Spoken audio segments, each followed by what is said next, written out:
Hey, bonjour à vous tous. Je suis tellement content de faire la capsule cette semaine avec vous. Et avant de commencer, j'ai deux super bonnes nouvelles. Premièrement, dimanche prochain, le 29 août, on a un rendez-vous ensemble au camping Cedar Shade à 10h30 pour la deuxième fois cet été. On a un invité très spécial, c'est Samuel Plante, qui a un mouvement, une page Facebook extraordinaire qui s'appelle Sam Parle. C'est un homme qui a un grand don de Dieu pour faire le pont entre les non-croyants et les chrétiens. Et ça va être notre invité, il va raconter son témoignage. Alors dimanche prochain, ça se fait au camping Cedar Shade à 10h30. L'autre super bonne nouvelle, on va recommencer l'église le 19 septembre. Dimanche le 19 septembre, 10h30, on retourne à la salle Optimiste. Il va y avoir quelques règles sanitaires à respecter, on va communiquer avec vous. Mais on peut recommencer les célébrations tous ensemble, que je suis heureux.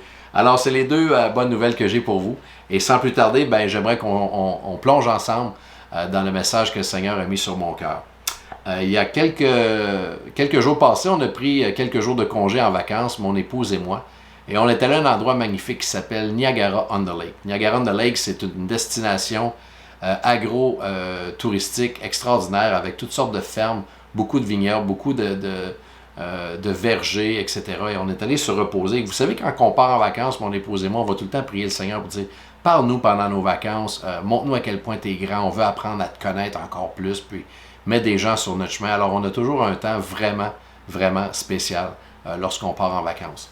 Et écoutez, lorsqu'on est allé, on a visité plusieurs vignobles et on en a visité un où est-ce que vraiment j'ai vraiment vécu des choses spéciales et je veux les partager avec vous. C'était un samedi matin, il faisait super beau. On est arrivé au vignoble avant un peu l'ouverture, alors on était seuls et on nous a invités à aller marcher pour aller voir les vignes. Et on a eu un temps vraiment extraordinaire et je veux vous partager un petit peu ce que j'ai vécu. Vous savez, dans la Bible, on va faire référence à la vigne par rapport à la relation que Dieu veut avoir avec nous et à travers le sacrifice de Jésus. Et ça se retrouve dans Jean au chapitre 15 et je veux commencer avec ça aujourd'hui. C'est le dernier repas. Jésus est avec ses disciples. Judas a déjà quitté pour aller le trahir. Et Jésus est vraiment avec sa gang très, très proche. Et Jésus va donner ses dernières révélations sur le déroulement de sa vie, mais également sur ce qui va se passer dans le futur avec l'Église. Et au chapitre 15, il va utiliser la vigne de raisin pour vraiment bien illustrer comment la vie avec lui est basée, comment elle se fait et ce qui se produit lorsqu'on décide de le suivre à 100%. Alors, il y a 8 versets, je vais vous les lire et on va parler un petit peu ensemble après. Donc, dans Jean 15, versets 1 à 8, Jésus parle et nous dit ceci: « Je suis le vrai cep, le vrai tronc de cette vigne, et mon Père est le vigneron. Tout sarment ou toute branche qui est en moi et qui ne porte pas de fruit, il le retranche, et tout sarment qui porte du fruit, il l'émonde, afin qu'il porte encore plus de fruits. Déjà vous êtes purs à cause de la parole que je vous ai annoncée. Demeurez en moi, et je demeurerai en vous. Comme le sarment ne peut de lui-même porter du fruit s'il ne demeure attaché au cep, ainsi vous ne le pouvez non plus si vous ne demeurez en moi. Je suis le cep et vous êtes les sarments. Celui qui demeure en moi et en qui je demeure porte beaucoup de fruits, car sans moi, vous ne pouvez rien faire. Si quelqu'un ne demeure pas en moi, il est jeté dehors comme le sarment, et il sèche, puis on ramasse les sarments, on les jette au feu et ils brûlent. Si vous demeurez en moi et que mes paroles demeurent en vous, demandez ce que vous voudrez, et cela vous sera accordé. Si vous portez beaucoup de fruits, c'est ainsi que mon Père sera glorifié et que vous serez mes disciples. » Lorsque j'ai fait le tour de ce vignoble-là, j'ai vu des choses vraiment spéciales et je veux vous les partager. La première chose que j'ai remarqué lorsque j'ai admiré la vigne, donc qui est l'arbre, c'est que le tronc ou le cep était extrêmement sec.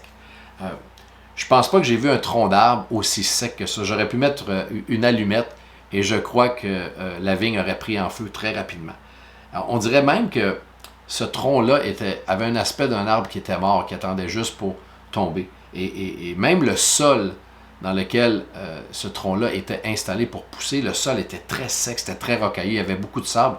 C'était quasiment désertique partout alentour des vignes.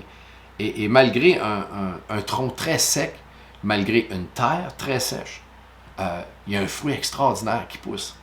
Et ce que je veux vous dire, c'est que le fruit dans nos vies pousse même dans les temps très secs. Je veux vous encourager, quand on traverse une période sèche dans nos vies, Dieu est à l'œuvre quand même. C'est pas à cause qu'on traverse un temps difficile, que c'est soit difficile dans notre mariage, difficile dans notre famille, ou est-ce qu'on peut avoir des difficultés importantes au travail, peut-être même on revient sur les échecs de notre vie, la vie est difficile, mais Dieu est quand même à l'œuvre. Alors que je regardais ce tronc très sec et cette terre desséchée, il y avait des raisins, il y avait des fruits extraordinaires qui continuaient de pousser et même en abondance. Alors je veux vous dire que même quand c'est difficile, Dieu est à l'œuvre. Je vais même vous dire que souvent, quand c'est difficile, quand c'est sec dans nos vies, c'est là qu'on devient avec un cœur tellement plus facile à être transformé par Dieu parce qu'on traverse un temps de tempête, on traverse une difficulté. Vous savez, Paul en prison, c'était très sec, mais Paul a écrit des lettres en prison qu'on lit encore aujourd'hui. Je pourrais vous parler de Moïse, 40 ans dans le désert, à avoir une formation de caractère, à être transformé, à attendre le timing de Dieu. Ça aussi, ça peut être vu comme un temps sec. Pourtant, Dieu était à l'œuvre. Je pourrais vous parler de Joseph en prison. Je pourrais même rajouter lorsque David a été en fuite parce que le roi Saül voulait sa vie, voulait sa peau. Il se ramasse dans une caverne, il se ramasse dans plein de situations. Quel temps sec! Pourtant, Dieu est à l'œuvre. Alors, je veux vous encourager que si vous traversez un temps difficile, comme la vigne, comme je pouvais voir que ça avait l'air d'être un temps très difficile, Dieu continue de travailler et de faire pousser le fruit dans nos vies. Et j'ai vu une autre chose extraordinaire lorsque je marchais et j'admirais les vignes, c'est que chaque arbre ou chaque vigne avait des genres. La meilleure chose que je pourrais l'exprimer, on appelle ça des grappillons, mais c'est une petite branche qui se met à tourner en rond et qui va aller s'agripper après d'autres branches. Et ce que ça fait, c'est que ça prend chaque vigne, chaque arbre, et ça les soude solides ensemble. Il y a même des fils de métal qui passent et ça devient une haie de vigne extrêmement solide. Pourquoi? Pour traverser les tempêtes, parce que dans cet endroit-là, il y a beaucoup de vent. Et Dieu a créé la vigne pour qu'elle puisse s'attacher les unes aux autres pour devenir en fin de compte plus solides lorsqu'ils sont retenus ensemble. Et ce que j'ai pu percevoir que le Seigneur voulait me faire voir, c'est que être connectés ensemble, comme la vigne, ça nous aide à grandir ensemble. Je crois que tous ensemble, dans l'Église, dans la famille spirituelle, lorsqu'on est bien connectés à Dieu ensemble, on s'aide les uns les autres à grandir parce qu'on va tous traverser des choses similaires. Et je veux vous dire que nos connexions dans la famille spirituelle nous aident beaucoup à se rendre à destination. Ces vignes-là qui étaient constamment ensemble pouvaient pousser plus facilement, pouvaient endurer les temps difficiles plus facilement. Acte 2,42 va nous dire ceci, alors que les premiers chrétiens, après le départ de Jésus, sont ensemble. Ça nous dit ceci dans Acte 2,42. Ils persévéraient dans l'enseignement des apôtres, dans la communion fraternelle. Ils étaient ensemble, soudés ensemble, dans la fraction du pain et dans les prières. Donc, je crois que le deuxième message que le Seigneur voulait me donner, et je vous le soumets à vous, c'est que être connectés ensemble, ça aide à grandir. Donc, même si on traverse des temps secs, Dieu est là. Et que lorsqu'on est connectés ensemble, ça nous aide à grandir. Et la troisième chose que j'ai vue et que je veux vous partager, j'ai vu une machine vraiment spéciale lorsque j'étais dans le vignoble. C'était une machine extrêmement précise qui servait à couper les branches sans endommager le fruit. Alors, on a plusieurs rangs de vignes et c'était littéralement une genre de tondeuse à deux côtés qui passait et qui allait dans le corridor et qui coupait uniquement les branches qui étaient inutiles et qui permettaient aux fruits de pouvoir littéralement recevoir les rayons du soleil pour pouvoir prendre de la grandeur, prendre de la saveur et prendre de la couleur. Et Marc 4,8 nous dit ceci concernant le fruit qu'on peut porter. Ça nous dit ceci. Une autre partie tomba dans la bonne terre, elle donna du fruit qui montait et croissait. Et elle rapporta 30, 60 et 100 pour un. Ça se peut-tu que dans notre vie, des fois, il y ait des branches qui sont là, qui doivent être enlevées parce qu'ils nous empêchent de produire du fruit. On va en produire juste à 30, à 60. Et notre but, c'est de produire le plus de fruits. Et la question que je vous pose, c'est est-ce qu'on est prêt à se laisser émonder? Est-ce qu'on est prêt à se laisser passer cette... je vais appeler ça une tondeuse parce que c'est le meilleur terme que je peux avoir, cette tondeuse extraordinaire qui vient couper ce qui n'est pas bon pour notre arbre, et qui permet à notre fruit, donc ce que Dieu a mis dans nos cœurs, de pouvoir pousser, avoir du goût, avoir de la couleur et dégager un parfum de fruits extraordinaire.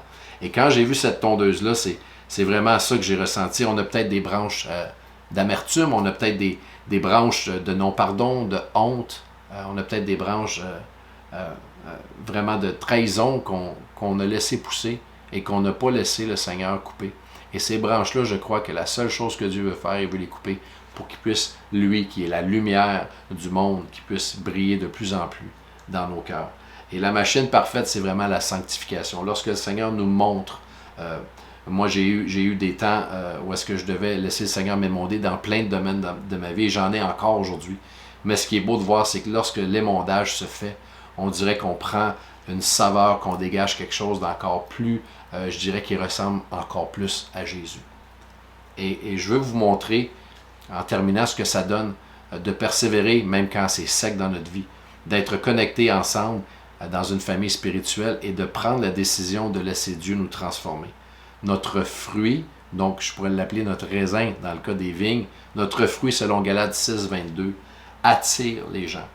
Hier, j'étais au travail, j'étais dans le bureau, on était très occupés, j'étais dans une grande salle, j'étais seul, et tout à coup, il y a une personne qui arrive et qui se pointe à la porte et qui me dit tout simplement, est-ce que tu peux prier pour moi? J'ai été un peu surpris, mais je sais que j'ai eu des discussions avec cette personne-là dans le passé et que par la grâce de Dieu, j'ai été une source d'encouragement. Je dis absolument, je veux prier pour toi. Y a-t-il quelque chose en particulier? Il dit, oui, c'est pour mon couple. Et lorsque je me suis mis à prier avec lui, je lui ai tout simplement redonné les points parce que c'est un homme qui croit dans Dieu, qui traverse un temps sec. Donc je lui ai dit que Dieu était à l'œuvre. Je lui ai dit que c'était important de rester connecté, d'être ses vignes, d'être connecté à d'autres personnes pour l'aider à grandir. Et je lui ai parlé également que dans une épreuve, si on se regarde chacun de nous, on va avoir quelque chose à travailler. Le Seigneur va nous montrer quelque chose à la situation au lieu qu'on regarde constamment peut-être au mauvais point de la personne avec qui on a un conflit.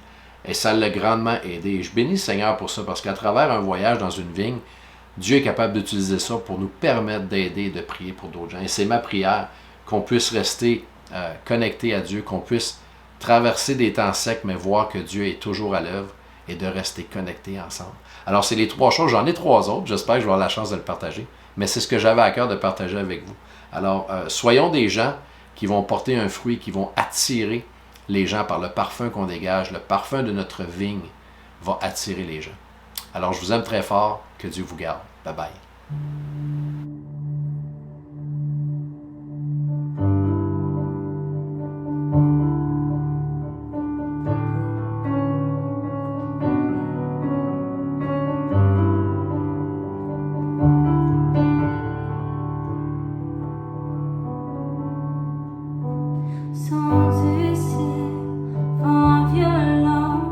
Feu de Dieu, déferlant, Saint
Éveille